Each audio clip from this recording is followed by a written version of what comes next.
Welcome to Morningstar's Three Stock Picks. I'm Holly Black. With me is Ben Peters. He's manager of the Evenlode Global Income Fund. Hello. Hi, Holly. So you've got three stocks for us today from the portfolio. Where shall we start?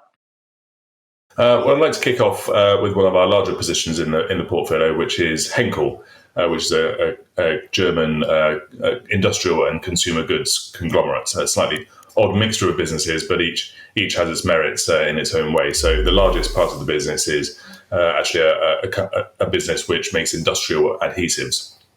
So this is not sort of bog standard glue. This is very high tech adhesives that get very designed into applications such as in smartphones, in buildings, in aircraft, in cars, that sort of thing. So very high tech solutions that customers will want things like energy efficiency. They'll want obviously robustness of the connection and so on. So it's a very good business. Gets very tied into its customers. And that makes up about a third of the business. It was impacted somewhat by the industrial slowdown during the pandemic, but that's very much been bouncing back in the sort of latter quarters more recently. So that's encouraging to see. So Ben, an adhesives business, it's not the sexiest thing in the world. What do you particularly like about this company? Well, what I like about it is the fact that these products require a lot of innovation, and a lot of what the company does is works with its customers to figure out what their requirements are, what the challenges are. So, for example, in electric cars, which is clearly a growth area over the coming 10 to 20 years, the sealing the battery compartment is very important. If a battery gets set on fire for some reason, like in the event of a crash, then that's a very big problem for an electric car. And so the robustness of that is something that Henkel, with their technical expertise in the world of adhesives, can help with. Being set on fire tends to be an issue. Okay, what is stock number two? The second stock I'd like to talk about is the US publisher John Wiley. So Wiley is its biggest part of its business is its academic publishing and journals business. It's very big with society and academic societies, and it has over 1,600 titles and about 8 million articles published. And what do we like about this business?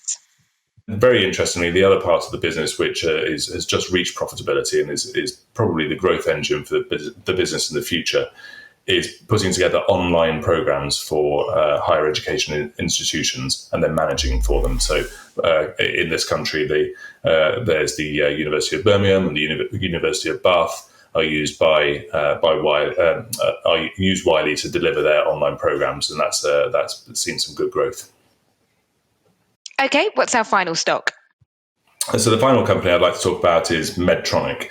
Again, it's a US business, but it's the world's largest medical devices company. It's got an amazing breadth of devices that it makes, from stents to insulin pumps and spinal implants and sort of everything you can imagine in between.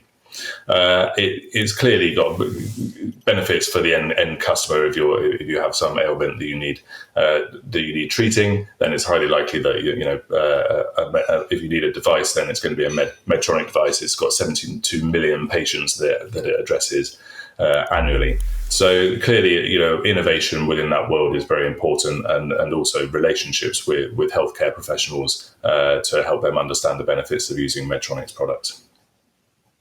And have companies like that suffered at all within the COVID pandemic when maybe people have not been thinking about other conditions? Yeah, it's a very good question. And yes, certainly in the early stages of the pandemic, when healthcare systems were very much focused on the pandemic and its effects, elective surgery, so a sort of optional surgery, if you like, did fall. And that did have an impact on companies like Medtronic. That's is coming back now. I think elective surgeries are now back to sort of pre-pandemic levels. And clearly, if you needed surgery before the pandemic, you're unlikely to not need it, sort of just because there's been a coronavirus pandemic on. So there is an element of sort of catch up with some of these things. Super. Ben, thank you so much for your time. For Morningstar, I'm Holly Black.